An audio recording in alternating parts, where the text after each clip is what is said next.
So I want to try a little experiment to kick things off today. Okay, I'm intrigued. If you are listening to this on your commute right now, maybe just keep your eyes on the road, obviously. Yes, please, safety first. Right. But if you can, I actually want you to close your eyes and visualize your bedroom. Okay. And specifically, I want you to look at the chair. Oh boy. Everyone has the chair. You know exactly the one I'm talking about, I right? absolutely do. It is not for sitting. In fact, if you tried to sit on it right now, you would probably break something or at least fall over. Yeah, it's basically the part-time wardrobe. Or, let's be real, for some of us, it is the full-time wardrobe. It's that chair covered in a literal mountain of clothes that probably haven't seen the sun in, I don't know, 3 weeks. That is a very specific and, I have to say, slightly haunting image to start with. It's relatable, though. But here's the thing. That chair is actually the perfect entry point for what we are unpacking in our deep dive today. It really is. We are jumping into a fascinating conversation from a source called Speak English with Class. Right. And what's interesting about this source is that it uses language learning as a vehicle to explore much deeper life philosophies. Exactly. And the philosophy on the table today is a phrase that, I will be completely honest, usually makes me roll my eyes a little bit. Let me guess. Less is more. Less is more, yes. I completely get the eye roll. It is a massive cliche at this point. It really is. It's usually the kind of thing you hear from people living in empty million-dollar concrete boxes or, reading high-end minimalist design magazines. Yeah, it can feel very out of touch. Very. My knee-jerk reaction is always, no less is just less. More is more. I want the extra fries. I want the extra features. Give me the upgrade. Right, you want the abundance. But the source material today takes this whole concept and pivots pretty hard. It does.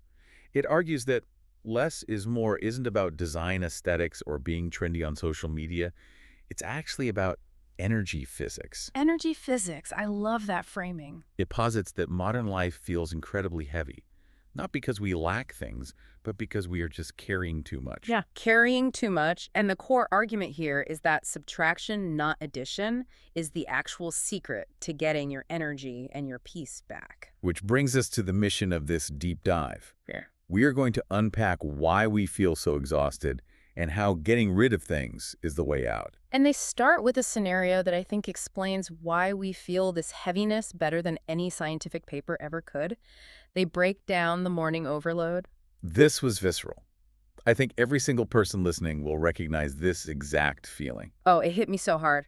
So picture this. You wake up, your eyes open, you haven't even moved your legs yet, you haven't brushed your teeth. You're barely conscious. Right, but what is your brain doing? It is already sprinting. Exactly. The source describes this moment where before your feet even hit the floor, you are just inundated. You've got the notifications on the lock screen staring at you. You've got the mental to-do list ramping up. You are remembering the browser tabs you left open last night. And that read later list that, let's be real, you are never actually going to read. Never. It's the illusion of productivity. And the source makes this brilliant point here. You are physically rested. You just slept for 7 or 8 hours. Hopefully. Right, hopefully. But you feel completely exhausted. And why is that? It's because your brain is at maximum capacity before you have even officially started the day. That is the part that really got me. The idea that we start our day in a deficit. We do. We aren't waking up to a blank slate. We are waking up to a massive debt of attention that we have to pay off immediately. And that is exactly what we need to figure out today. How do we get out of that deficit? How do we stop the more from just burying us alive? And interestingly, the source says we have to start by looking at that chair again. Back to the chair. Back to the chair. We have to talk about stuff. Physical stuff, or more broadly, let's talk about clutter. Right. The source made a distinction here that I really hadn't thought about before. I usually just think of clutter as a character flaw. Like you're just a messy person. Yeah, exactly. Like I'm messy or I'm lazy or I just don't know how to fold shirts. Yeah. We tend to moralize it a lot. Mm-hmm. But the source defines clutter very clinically, which I found refreshing. They call it delayed decisions. Delayed decisions. It frames it completely differently. Unpack that for us. What does that actually mean? Think about that pile of clothes on the chair. It is not just fabric. It's a literal pile of small negotiations that you just didn't finish. Okay. You hold up a shirt and think, is this dirty enough to wash? Yeah. No. Is it clean enough to hang up in the closet? Maybe. Does it need ironing? I don't have time for that right now. It goes on the chair. Exactly. It goes on the chair. So a messy room isn't just ugly or disorganized. It is quite literally a visual representation of procrastination. It is a to-do list that you can physically see. And this is where the psychology gets really interesting and explains why it drains your energy so much. Because your brain doesn't just ignore the pile, right? No, your brain constantly scans it. The source suggests that every single time you walk past that chair, your brain creates a low-level stress response. It is an open loop. An open loop.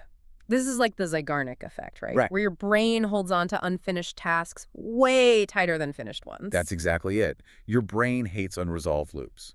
So if your physical space is full of unfinished decisions, like stacks of mail piles of clothes, dishes in the sink. The brain is running a background app constantly trying to process all of them. Yes, it eats up your mental RAM. Which completely explains why you can sit on the couch in a messy room and feel totally exhausted even if you aren't doing anything physical. Your battery is draining just by existing near the mess. Your battery is draining just by existing near it. Wow. The source actually uses this great analogy that the brain has rooms just like a physical house does. I remember this. They said you have a floor for worries.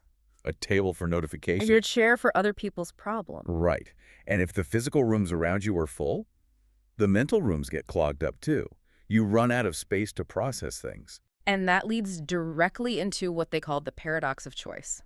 I think we have all had that moment.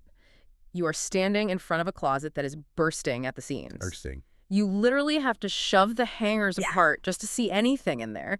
And yet you stand there and say, whoo, I have absolutely nothing to wear. why do I do that? It is objectively false. I have 50 things to wear right in front of me. It is false, but it feels true because of decision fatigue. The expert in the source points out that you aren't suffering from a lack of options at all.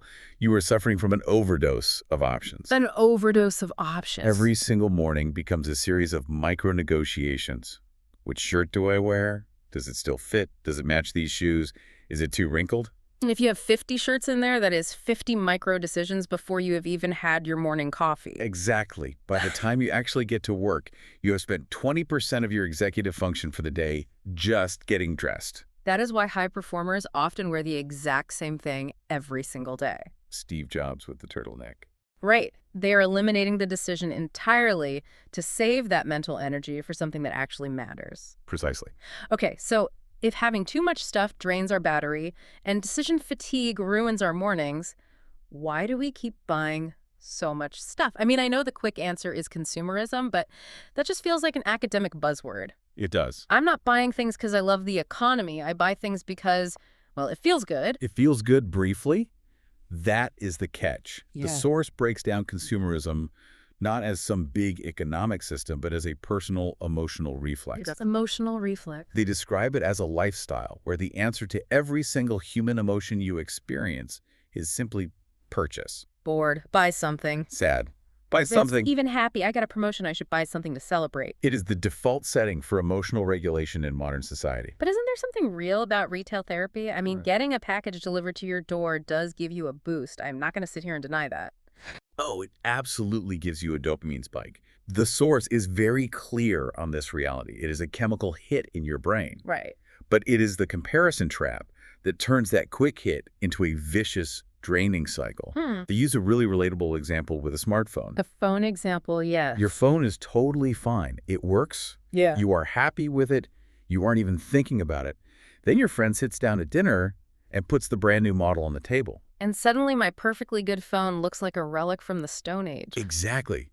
Nothing actually happened to your phone. The glass didn't crack. The battery didn't suddenly die. But my perception of it completely shattered just because of comparison. It's the keeping up with the Joneses effect, but magnified by the speed of modern life. It's like that concept I read about once where you buy one new thing, say a new couch, and suddenly your living room rug looks old and dingy. Right, the Diderot effect. Yes, so you buy a new rug, but then the curtains look cheap next to the new rug. It is just this endless chain reaction of dissatisfaction.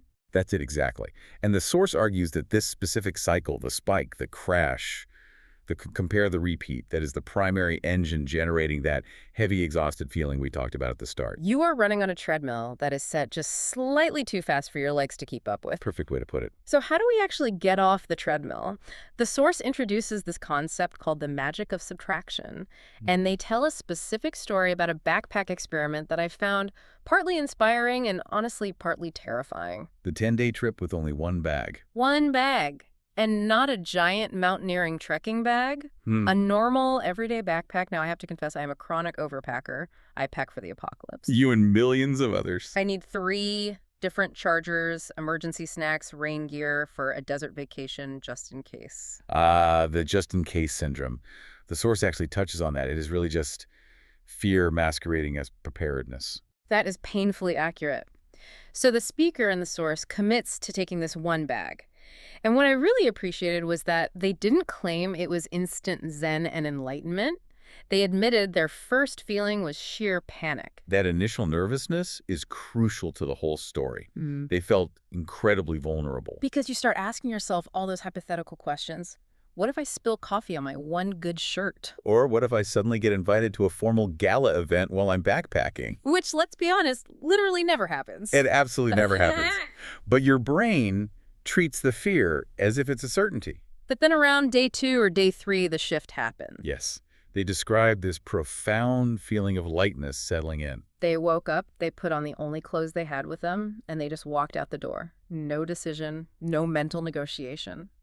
There is a quote from that section that really stuck out. They realized that things were working for me, not the other way around. That changes the whole paradigm. Usually we work for our things. We do. We clean them, we organize them, we insure them, we pay for storage units to house them. We spend hours looking for them when they get lost. We basically become the custodians of our own personal inventory. When you drastically reduce that inventory, you stop being a janitor for your stuff and you start being a traveler in your own life. You reclaim all that mental bandwidth. Okay, but here is my skepticism creeping back in. We cannot all just live out of a single backpack. I have a house, I have kids. I can't just throw everything into a dumpster and become a wandering nomad. And the source doesn't suggest that you should. That would be completely unreasonable for most people. Good. Instead, they introduce this concept called the window of light, which is much more practical for normal everyday life. I love this visual. It feels incredibly doable. It is very manageable. The idea is that you don't have to clean your entire house or burn all your worldly possessions. You just choose one single surface. One surface, like a nightstand. A nightstand. A specific corner of your office desk. A small section of the kitchen counter. And you make that one spot immaculate. You clear it completely. It acts like a visual sanctuary. Exactly. Because when your eyes are scanning the room all day, feeling that subconscious stress of the mess and the open loops we talked about earlier, when they finally land on that clear spot, your brain gets a micro break. It's visual breathing room. Visual breathing room. And this ties directly into a word they emphasize very heavily throughout the discussion. Intentional. Intentionality. Being deliberate. Intentionality is the ultimate antidote to accidental accumulation. Accidental accumulation. That's a great phrase. The source makes a clear distinction here. Buying 5 random jackets just because they are on clearance, that is accidental accumulation. Versus buying one really good jacket on purpose because you actually need it and you love how it fits. Right. It is about removing the accidental stuff so the purposeful stuff has room to breathe. It's quality over quantity, but on a deeper level, it is about purpose over impulse. And they clarified a really big misconception about minimalism during this part too. Oh, right. The source made a joke that minimalism is not owning one single fork and meditating all day long in an empty room. Thank goodness. Because I really like having multiple forks. Minimalism looks different for everyone. For one person, it might mean having a very sparse, hyper-organized apartment. But for another person, as the source suggests, it might just mean having fewer social plans on the calendar, but having much deeper conversations during the few plans you do keep. It's just about stripping away the excess, whatever that excess looks like to you. That is actually a really great segue, because this whole less is more philosophy doesn't just apply to our physical objects or our calendars. It heavily applies to our digital lives, too. Oh, absolutely. And honestly, my messy chair is annoying, sure, but my notification center on my phone is what actually gives me a knot in my stomach. The digital clutter is often much more insidious because it is completely infinite. That's true. You can fill a physical room with boxes, but eventually the room gets full. You literally run out of floor space. But the email inbox is a bottomless pit. It never runs out of space. The source told a story about finding peace of mind that involved a massive email purge. It made my palms sweat just listening to the process. Deleting thousands and thousands of emails at once, unsubscribing from every single old newsletter. It sounds extreme to a lot of people, but think about the psychological result. The speaker described their brain as suddenly having fewer voices shouting for attention. Voices shouting. That is exactly what a red notification badge feels like to me. It's a tiny voice yelling, "Hey, look at me." That is the attention economy at work. Every single app on your phone is engineered by thousands of incredibly smart people to steal your focus. Every unread email is another tiny open loop in your brain saying, "Deal with me. Process me." And closing those loops aggressively brings silence. Mental silence. And that silence makes room for what the source calls JOMO. I absolutely love this acronym. It is the necessary and healthy counterbalance to FOMO. We all know FOMO, right? Fear of missing out. It's sitting on your couch checking Instagram, seeing your friends at a crowded party, and suddenly feeling like your life is incredibly sad and boring. But JOMO flips that script entirely. Tell us about the scenario the source described to illustrate JOMO. The scenario was very simple. Staying home on a weekend, making yourself some pasta, watching one episode of a show, just one, and then going to sleep early while all your friends are out at the club. That sounds like absolute heaven to me right now. It really does. But the key to JOMO is the feeling attached to the action. Right. It is not feeling left out or bitter. It is actively enjoying the fact that you aren't everywhere at once. It is the joy of missing out. The joy of missing out. It's reframing missing out as opting out. And gaining your physical and mental energy back in the process. The source points out that you wake up the next morning with energy and clarity instead of a massive headache and regret. You are consciously reclaiming your time. You are realizing that saying no to an exhausting plan is actually saying yes to your own rest. And that energy you reclaim by saying no has to go somewhere productive. Right. Since the source material today is originally grounded in a language learning context, they specifically apply this, less is more philosophy to how we try to learn new skills. And I think you and I are both deeply guilty of what they call the learner's trap. Oh, 100%. The overloaded toolkit. It's so common. I am the worst at this. If I decide I want to learn Spanish tomorrow, I will immediately download Duolingo. Then I'll go to the bookstore and buy a heavy grammar textbook. Then I'll subscribe to 3 different Spanish YouTube channels. And then I'll find a daily podcast. And you feel incredibly productive in that moment because you just gathered all these amazing resources. But the reality is I end up doing none of them. Or I do 5 minutes of the app and 5 minutes of the book, and I just get totally confused. Because you are spending all your cognitive energy just switching contexts. The source calls this switching costs. Switching costs. Every single time you jump from an app to a textbook to a video, your brain has to completely recalibrate to a new teaching style and format. So you aren't actually learning the language, you are just managing the logistics of your study materials. Exactly. So what is the actual advice here? Because logically you would think more study materials equals more learning, more input equals more output. The advice they give is to cut back in order to move forward, and to do it ruthlessly. Stop searching for the mythical perfect methods. Stop hoarding digital resources and textbooks. You just need to choose one simple routine. They gave a very specific example, didn't they? Listening to one short audio clip, repeating it out loud a few times, and writing down a couple of key phrases. That is it. Keep it simple, keep it repeatable, and keep it focused. Less confusion equals more progress. It's prioritizing depth rather than breadth. If you remove the overwhelming noise of 10 different teachers telling you 10 different ways to say something, you can actually hear what you are trying to learn. It really does all come back to that same core central idea, doesn't it? Whether we are talking about the clothes chair in your bedroom, the unread emails in your inbox, or the study apps on your phone. It's all connected. The ultimate goal isn't just emptiness for the sake of being empty. We aren't trying to live in a barren void. The goal is what the source ultimately calls peace of mind. A calm, safe, secure feeling where your brain isn't constantly running 1,000,000 miles an hour. That is the real prize of subtraction. So to wrap things up, we want to leave you with a direct challenge today. The expert in the source issued a challenge that I think is really doable, even for those of us who still have full-time wardrobe chairs waiting for us at home. They asked us to identify 2 specific things. Yeah. First, identify one area of your life where you are already operating like a minimalist. Take a second to acknowledge what is already working well for you. Maybe you are really good at keeping your car spotless, or maybe your work calendar is perfectly manageable. Right, give yourself some credit first. But then, step two, identify one area that feels like a storage unit. The area where all those delayed decisions are constantly piling up. Maybe it's your bedroom closet. Maybe it's the photo gallery on your phone with 20,000 screenshots. Or maybe it's your calendar and your commitment to social events you don't actually even like attending. And the actionable step the source suggests is to just choose one tiny less for tonight. Just one tiny less. Delete one app you never use. Clear one small surface to create that window of like, or simply cancel one plan this weekend so you can experience a genuine moment of JOMO. It doesn't have to be a total life overhaul today, just one tiny lessing. And as we close out, there is one final thought from the source material that I found particularly provocative. What was it? It is about the broader concept of letting go.